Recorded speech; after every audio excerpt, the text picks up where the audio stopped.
Now I'll show you how I relate the history of Egypt to the Joseph story.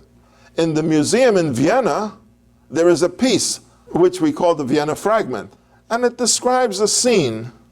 The scene is what I read in the Joseph story. Joseph says to Pharaoh, after he has become the minister, he says to Pharaoh, "My father and my brothers are shepherds, and they are suffering because of famine in the land of Canaan. Would your majesty permit them to settle," and then he mentions, "in the land of Goshen. They will be separated from the Egyptians, from the central heart of Egypt, and they will be living in the land of Goshen where they will be able to survive." And Pharaoh says, "Of course, I will let them come in." Now, on that Vienna fragment, that tablet, it's actually the base of the throne in Vienna, it says, and Haramchab, and then of course every time they mention Pharaoh they give a description, the great, the powerful. In this case, Haramchab, the compassionate, the merciful, permitted shepherds from the land of Retinue is the word they use for the land of Canaan, or sometimes the Asiatics, to enter the land of Egypt because they were victims and they were suffering. So there is that passage which Haramchab wrote, which is quite parallel to the story of Joseph asking Pharaoh for permission to these shepherds who are his brothers to come and settle in the land of Egypt. Now, is it a precise statement of the biblical story? No. It's put in Egyptian terms, and it's praising Pharaoh for his generosity. On the other hand, it's not a common thing. We don't often find pharaohs admitting shepherds from Asia. Quite the contrary. They're usually talking about these people whom they don't want in the country. So there is something in the Joseph story which I think is quite parallel in the story of in Haramchab's inscription. Now I'm going to draw the map, so I'll tell you what it means. The Nile. The Nile flows through the Nile Valley. When it comes out of the valley, it spreads out into what we call the delta. So the delta is the shore on the Mediterranean. This easternmost branch of the Nile is on the borders of the Sinai Desert. This is the area which is the land of Goshen. The easternmost branch of the Nile. This is where they were settled. Now, what else is there? Read the story of Joseph, and we see something happening there. Pharaoh, again, remember, the biblical stories are written in romantic fashion. They're written as dramatic stories, as novels. So Pharaoh has a dream. 7 fat cows, 7 skinny cows. Skinny cows swallow the fat cows and they remain skinny. Gets up, goes back to sleep. Another dream.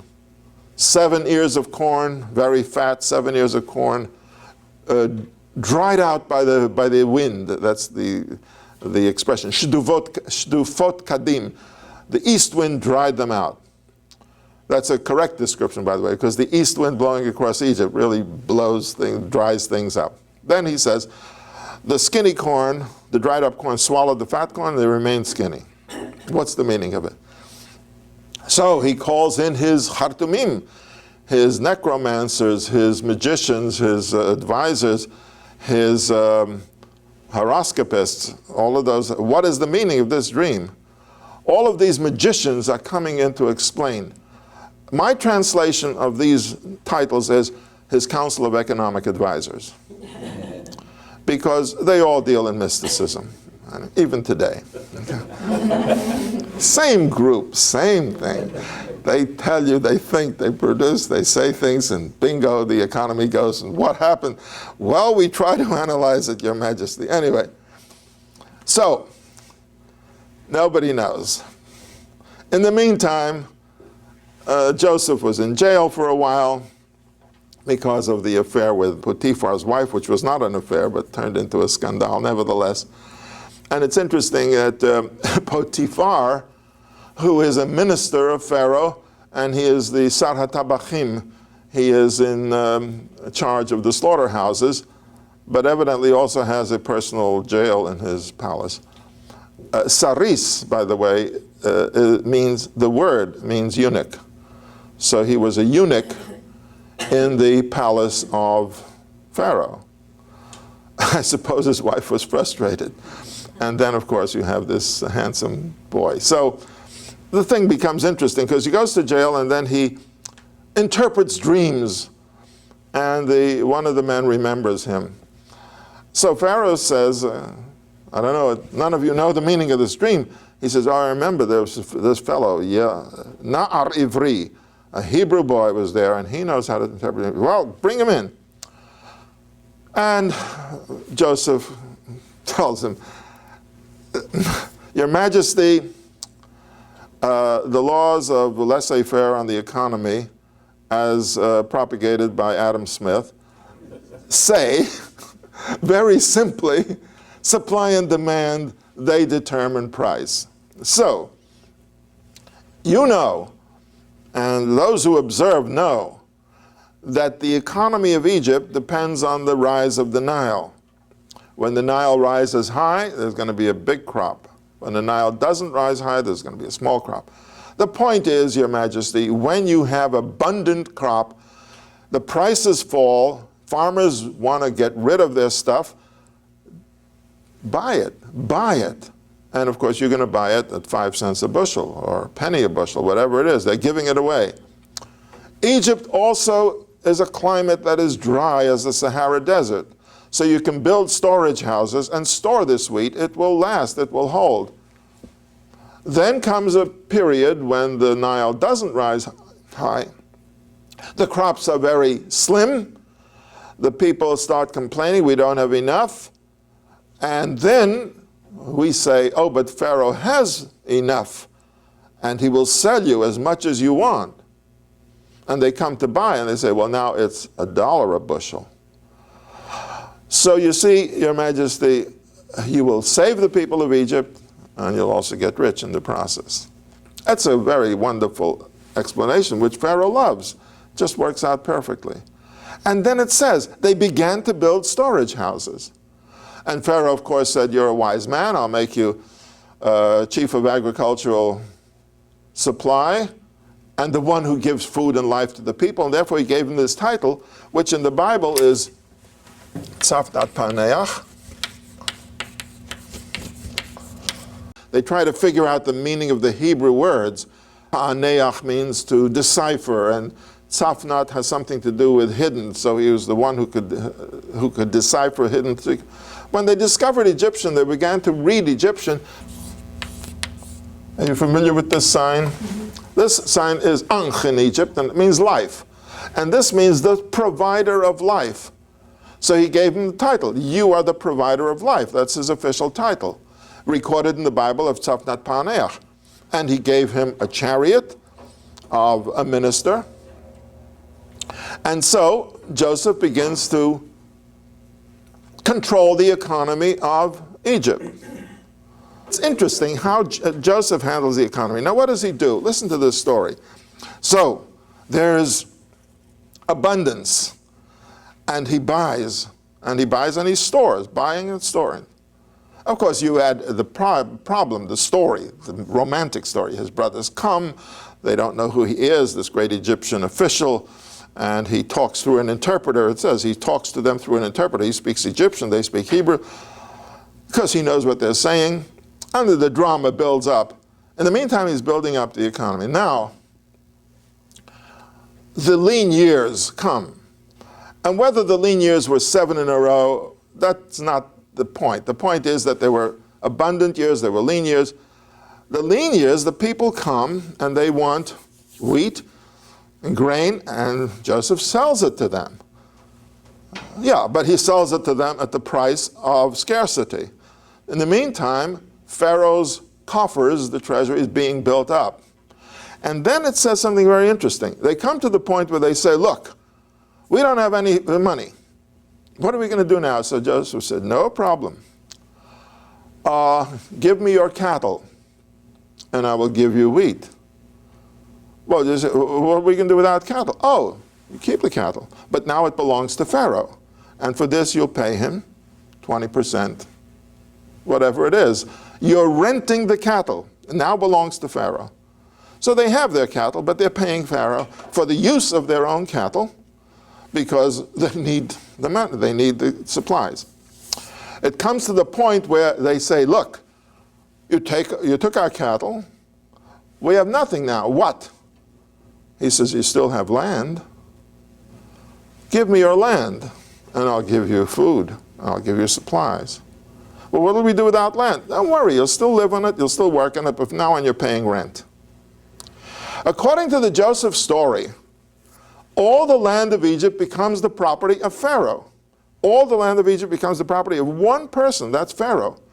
And then it adds, except for the land belonging to the priests. That was not taken. You know what's interesting about that story? It's in the Torah, in the Bible. When the Romans conquered Egypt in 30 BC, that's 1,300 years after this, and they came into Egypt and they began to try to organize the economy. Who owns the land? Cleopatra. One person. How come? That's it. All the land of Egypt belongs to Pharaoh, down to the Roman period. That Joseph story, to me, is a historical statement.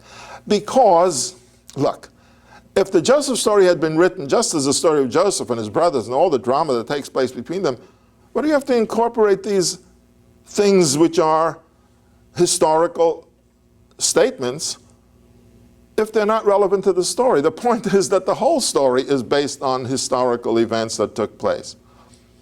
So we have in Egyptian records the same thing that happened. And when did it happen? During the reign of Haramchab. So what Joseph did for Pharaoh was something that could never be rewarded sufficiently.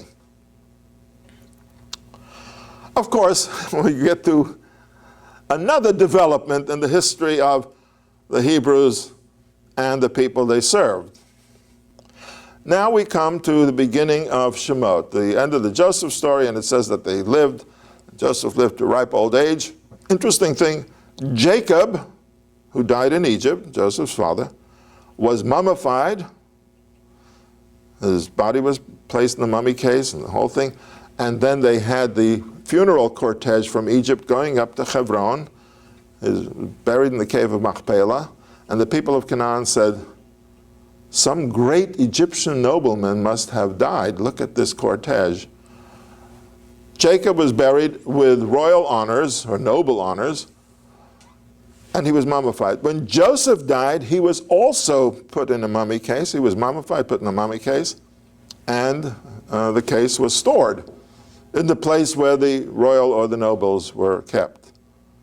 And since Jacob made Joseph swear that he would never bury him in the land of Egypt, so they buried him in Canaan, Joseph, before he died, said to his family, when you leave Egypt, take me with you. And it says when Israel left in the Exodus, they took Joseph's coffin and brought it back to the land of Canaan. So these are interesting incidentals. Now,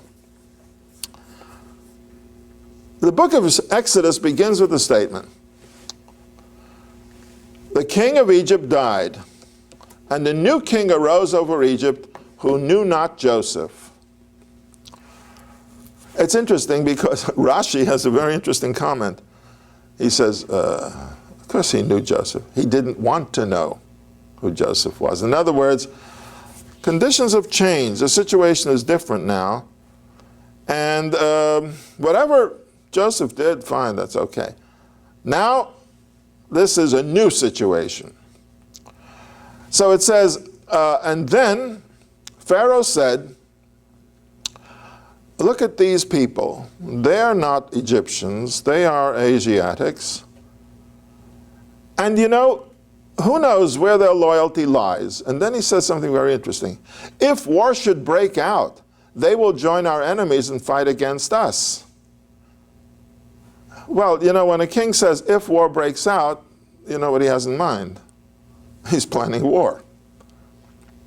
And then it says, and they began to, he put them to work to build the cities of Pithom and Ramses.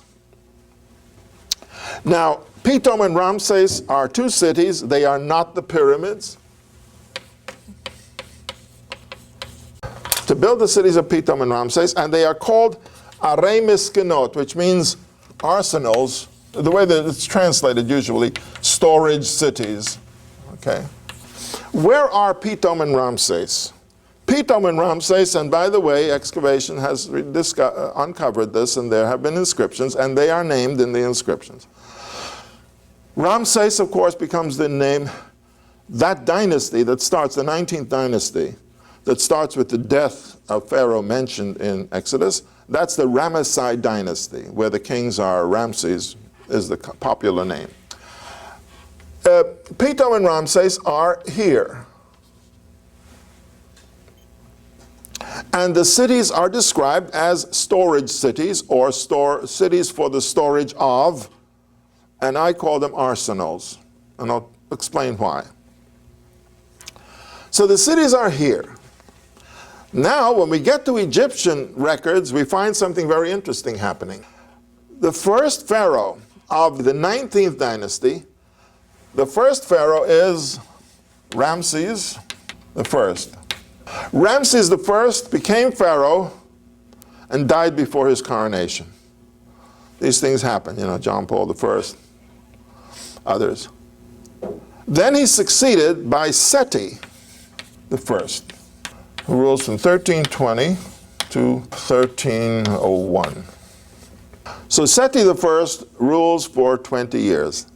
So Seti I is the first real pharaoh of the 19th dynasty, and we have already records of his reign and what he did. An interesting thing is that in some Egyptian king lists, there are lists of the Egyptian kings, several. Some Egyptian king lists, they don't even mention him. Because, look, came on the throne, died, he wasn't crowned, forget it. In other Egyptian lists, they do. It's important to know that Ramses I was king and died, because in the story of Exodus, the beginning of Exodus, twice it says, and the king of Egypt died. And it doesn't say it twice because it's simply repeating. It says it because two kings of Egypt died. The first one was Ramses I. The second one was Seti I. Now, Seti I says, or does, we are going to build a complex of cities. The way he says it is, there is an ancient Egyptian capital which we are going to refurbish, just paint it over or whatever. Actually, they were building a city in this place. The city of Memphis, the capital of Egypt, is here. The other capital is Thebes. Egypt had these two capitals. These are the ancient capitals of Egypt, established before 3000 BC. There was also the capital of Akhenaten, which lasted for 17 years, someplace in the middle. Now Pharaoh says, we are building an old capital of Egypt. You know what's interesting about that? You know, you don't change the capital of a country. You have a capital, it has a sanctity, it has a tradition. You don't say, you know, Washington was built when all the English colonists lived along the Atlantic Ocean. Now we live from here to Alaska and Hawaii. The capital should be in Kansas because that's in the middle. You don't do that, nobody's going to approve that. You continue to build Washington as the capital of the United States, despite the fact that it's at the other end. And this is true of so many places. A capital has a certain sanctity. These cities are very ancient and very sacred. What's he doing that for?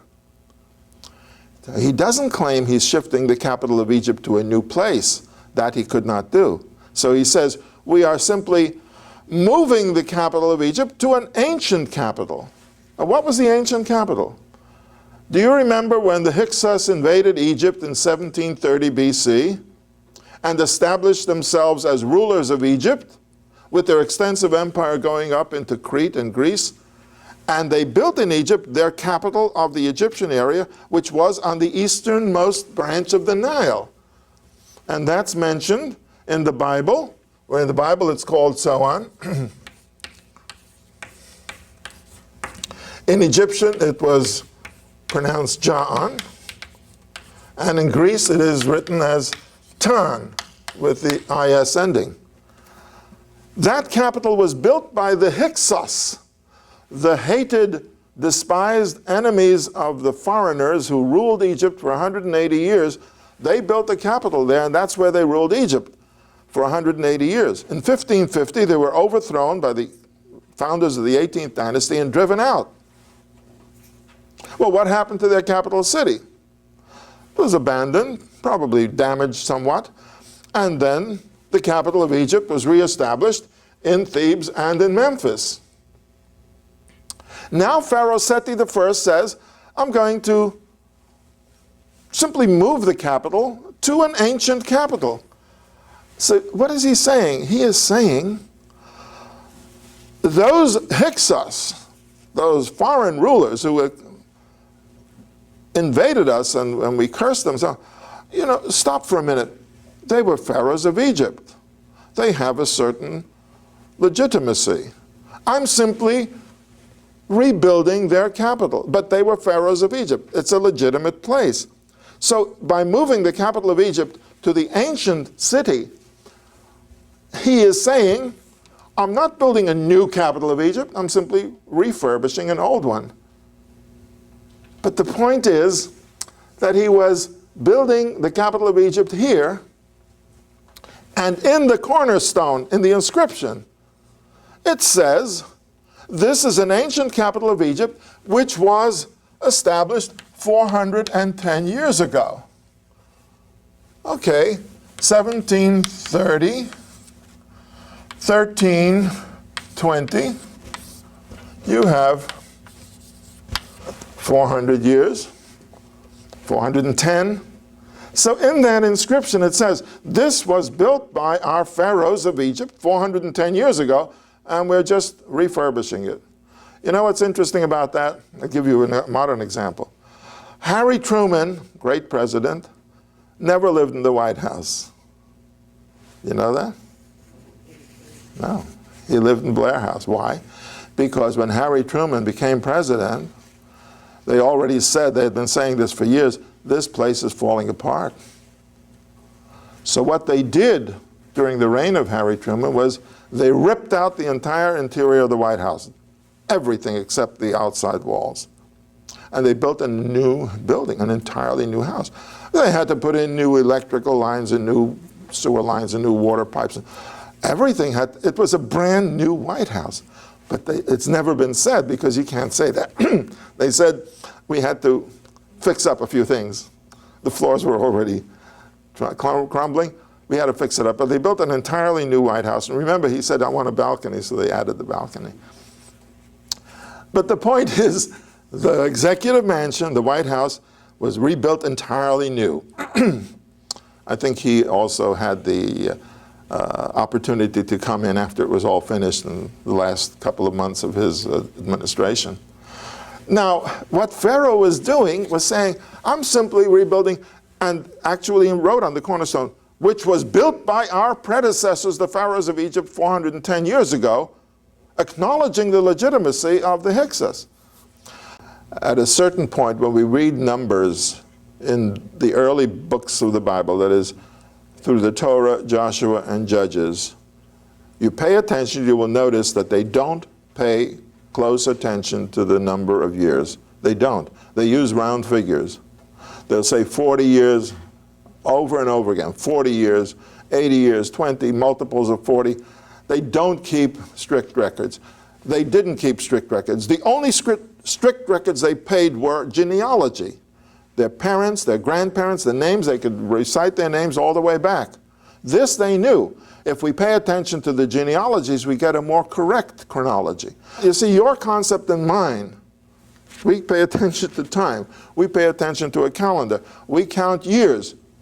To this day, if you come upon a true nomadic society, let's say Bedouins in the Negev, and you ask them specific questions like, how old are you? They won't know. They don't keep these records. They say, I mean, my teacher, Cyrus Gordon, told me, he would ask them, how old are you? He said, you know, he says, you're an intelligent man, so you would know, but I can tell you this, I was born after Allenby conquered Jerusalem. So he means after 1917. But what they know is a young person, mature person, old person, and my ancestors going back 15 generations by name. It's a different concept. And when they talked about their sojourn in Egypt, I'm convinced that they related it to this inscription, which they saw constantly, that this city was built 410 years ago, and they were still on the project. And it became part of the tradition, even though later generations of Jews said, oh, it couldn't have been 410 years. And therefore they try to reduce the number. I'm saying Josephus said 250, Rashi says 250, something like that. There is, as I say, the pieces of the puzzle can be put together in such a way that you get certain features which make sense, historical sense, and therefore the romantic story written in the Torah, which is written in dramatic fashion, has in it pieces that are historical. Now, what was Pithom and Ramses' function? To serve, I say, as arsenals. What was Seti planning? Seti said, back in 1453, Thutmose III conquered all of Western Asia. We never gave up our claim. We always were rulers of Western Asia. What about the Amarna letters? When the Canaanite kings are writing to Pharaoh, they say the same thing. This is your land, Pharaoh. We're defending your land. You are the ruler. You are our emperor.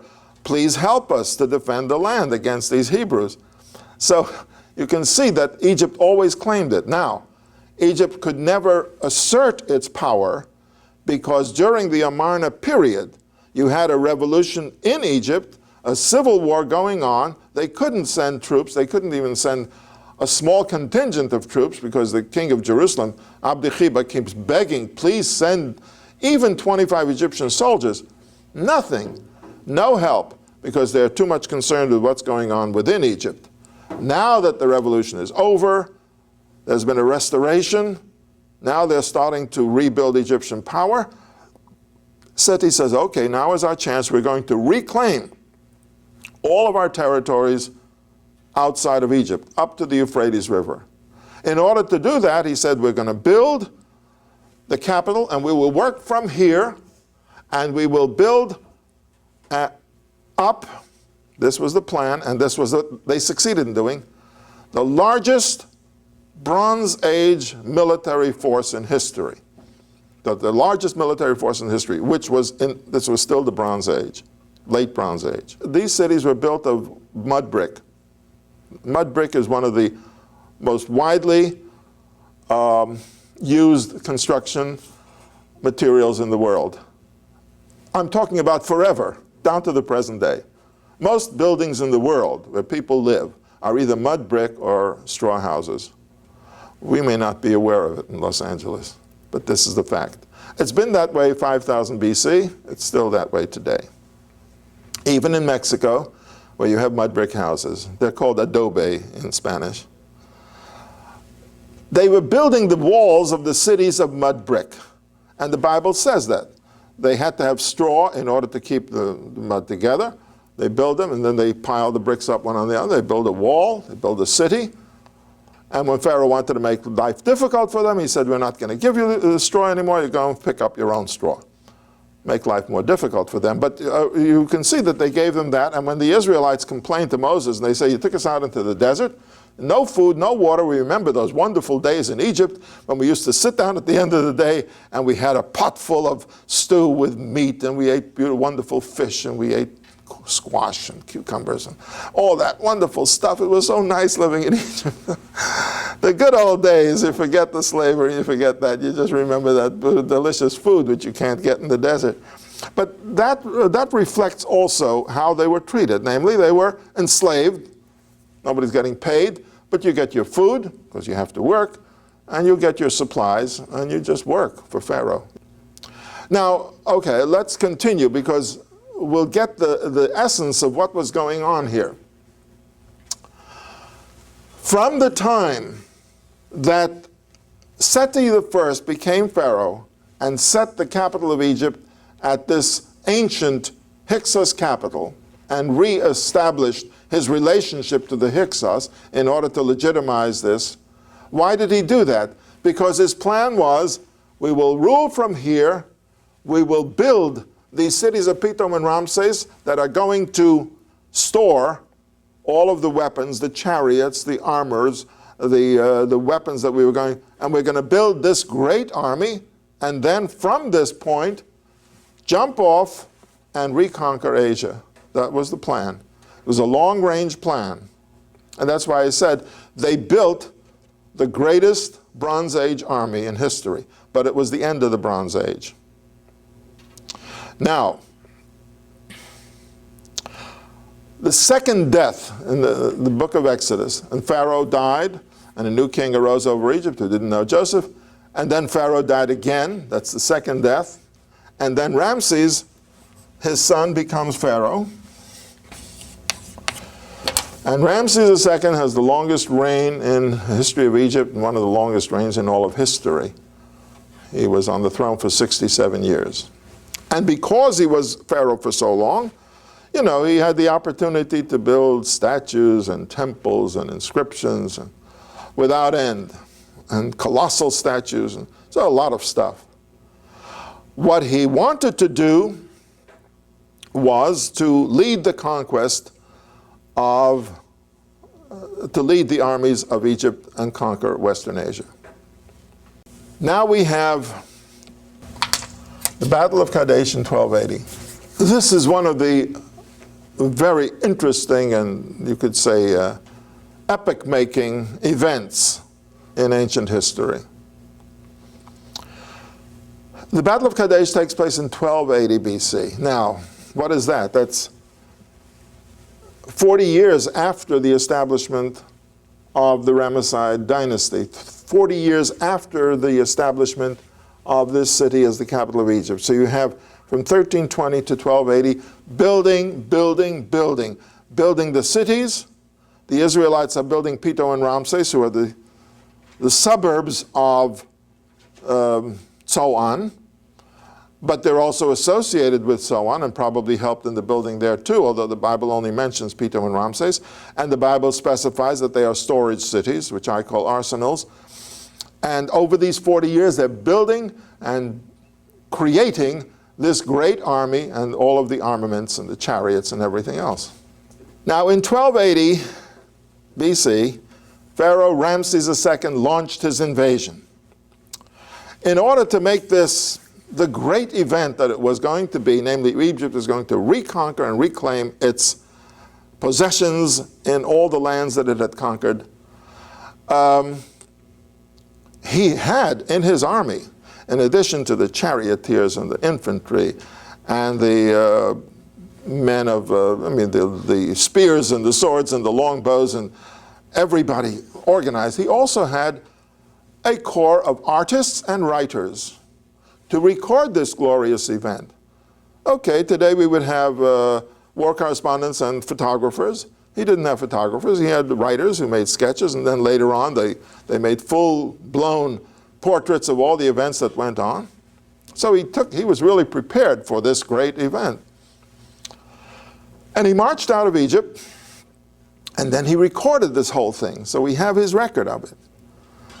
Unopposed, my glorious, flashing visage just moved people out of the way, and he went unopposed from Egypt, across the Sinai, up the coastal road, all the way up, more than 300 miles, up to the very borders of the hill country going up into the Hittite Empire, which is today Turkey. That's the area. So you go along the coastal road through Israel, Lebanon, and you get to a river, the Orontes River, and then beyond that are the mountains going up to the Hittite country. And nobody's opposing him. This is the record. And then he gives the account of the battle. I crossed the river Orontes. My army was lined up, facing the enemy, with the sea on my left, the river behind me. And when the sun rose the next morning, he is confronted by these Hittite troops. And as he looks around, they're on the right, and they're behind him. All around him, and the sea is on the left. And the shooting starts. And this is what he writes. They slaughtered my army. They killed my men. And then he writes, and I managed to escape from the battlefield, leaving my army dead on the battlefield. And I returned home. Next line, what did he say? To celebrate my great victory. As he comes back from the Battle of Kadesh, where his army was lost, and he writes in his account that his army was defeated. First of all, why was he defeated? That's why I called this the greatest Bronze Age army in history. What he didn't know, see, when you have your intelligence, and you don't take care of something important. The Hittites were not using bronze anymore. They had iron. Nobody else had iron. What an advantage. You have an iron-tipped arrow. It can fly 3 times the length of a bronze-tipped arrow. You have iron weapons. They're lighter and stronger than bronze weapons. You have iron-clad chariots.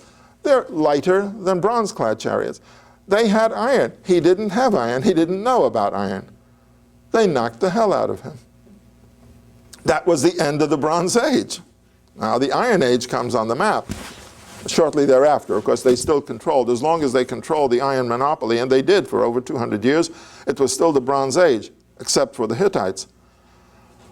But then he comes back, and the Israelites see there is no army. That's when Moses says, up, out. And notice the whole story of the Exodus. B'chipazon, hurry, hurry, hurry, in great haste. You see, Moses had organized the Israelites, was talking to them about freedom, about getting out, and they said, yeah, sure, you know.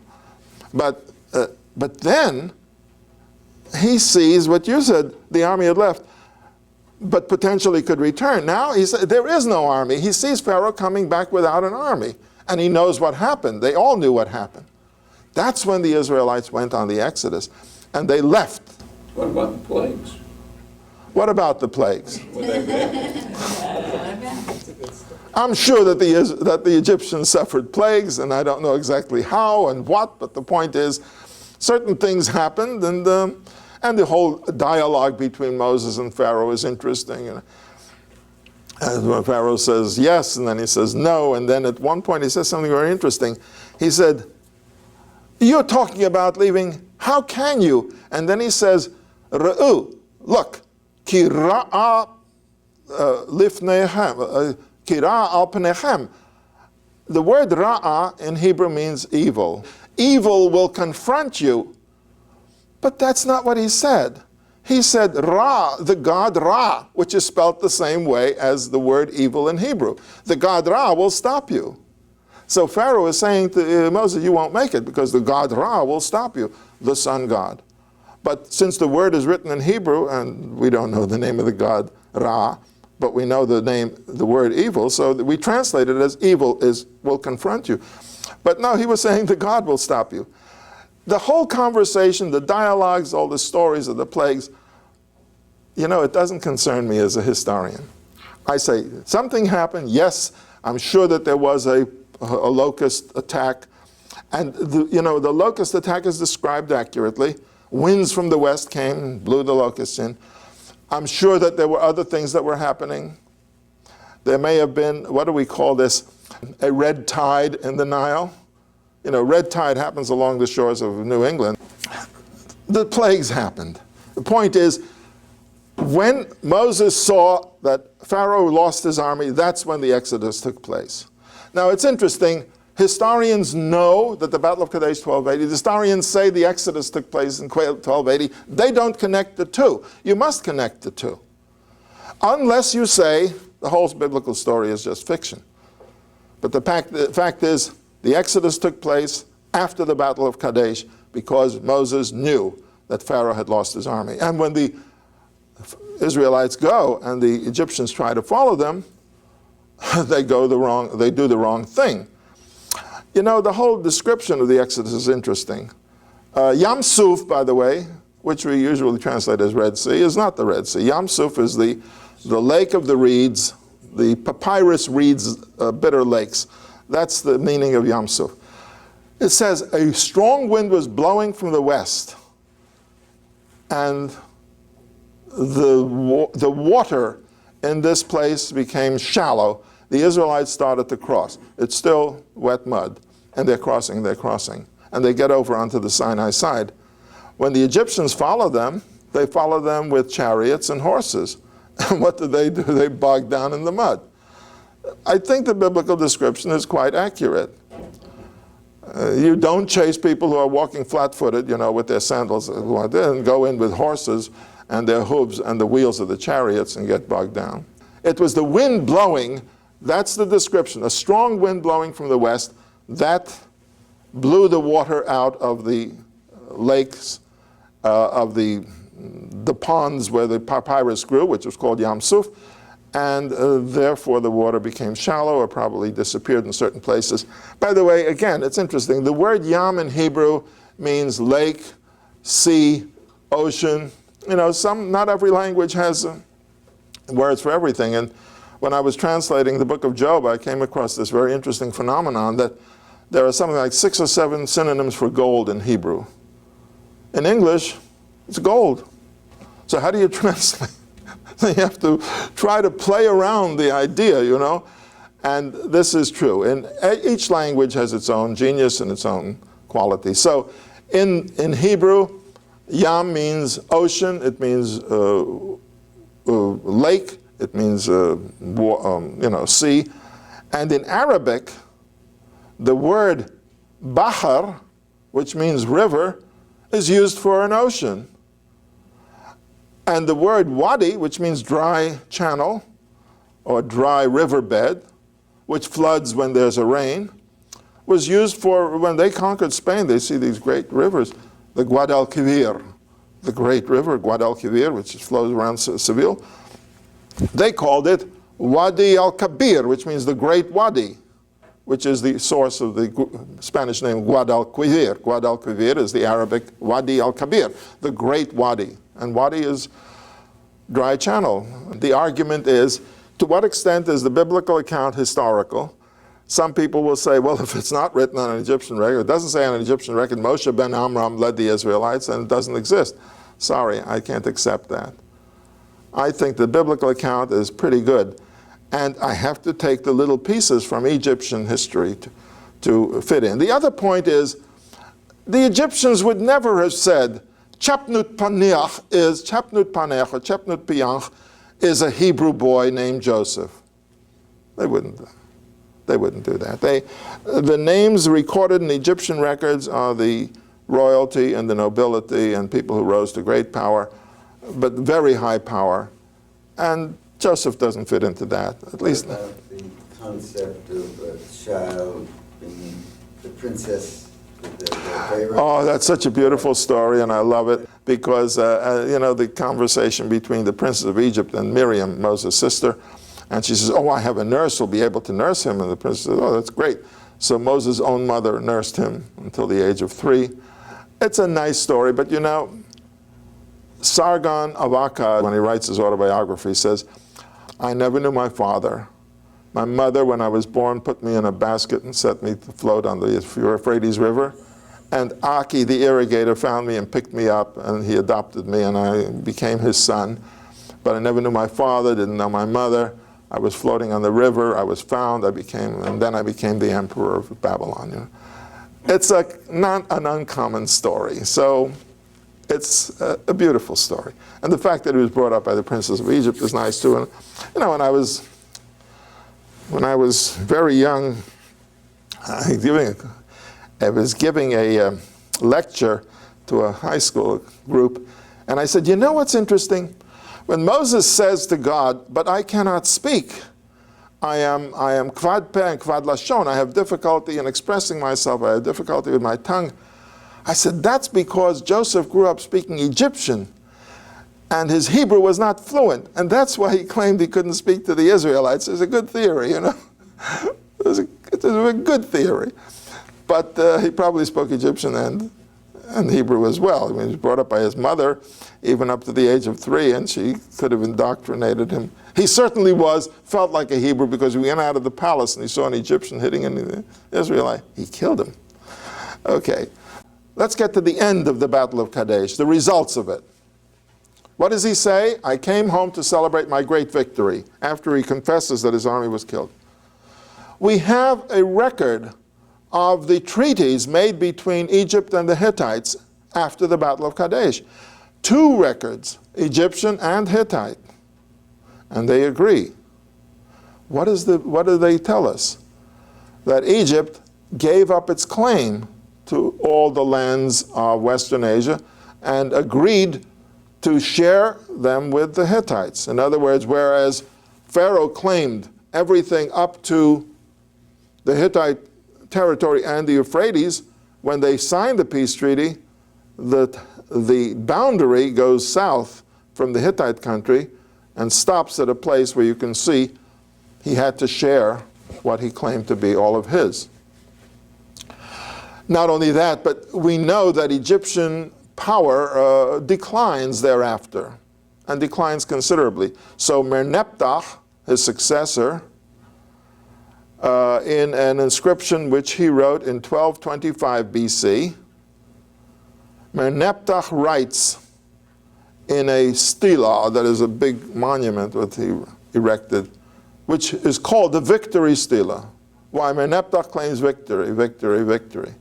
And he writes the following: I have established control over the whole land of Canaan, and I have subdued all the peoples of the land of Canaan.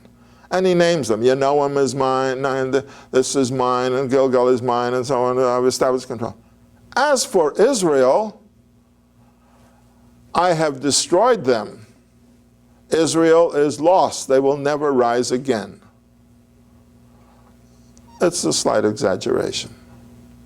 It's a big exaggeration. Now, we know that Israel continued to survive. By the way, it's the first time an Egyptian inscription actually writes Yisrael, whole name. As for Israel, their seed is destroyed. They will never rise again. He writes that in order to cover the fact that he didn't. He claims victory of Canaan, and he doesn't control because Israel is there.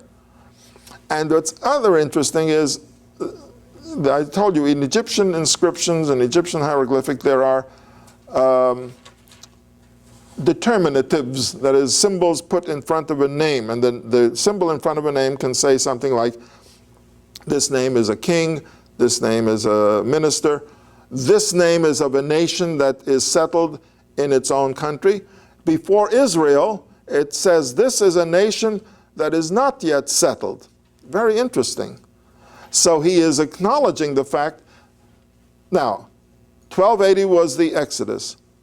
The conquest of Canaan by Israel, and there again we have to understand, when Israel conquered Canaan, Israel conquered a part of Canaan, not the whole country, a part of Canaan. Israel conquered Canaan in 1230 BC. So the Exodus is 1280, the conquest is 1230. The 40-year period in the desert is 50 years. Trying to show you how the numbers are not quite exact.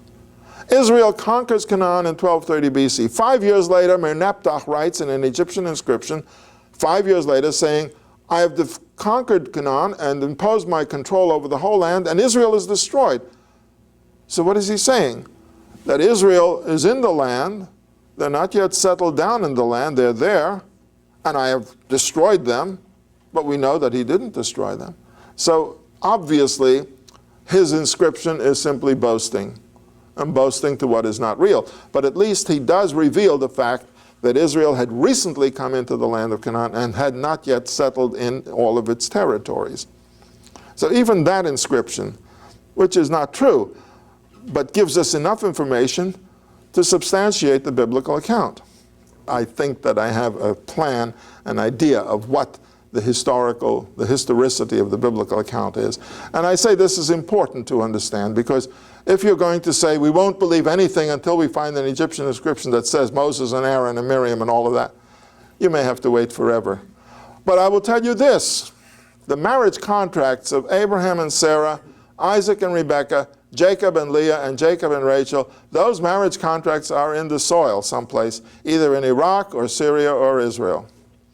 Whether they'll be dug up is another story, because these things are accidental. You know, we find the records, we find tablets, but they were written on Babylonian tablets, so the chances are they're there.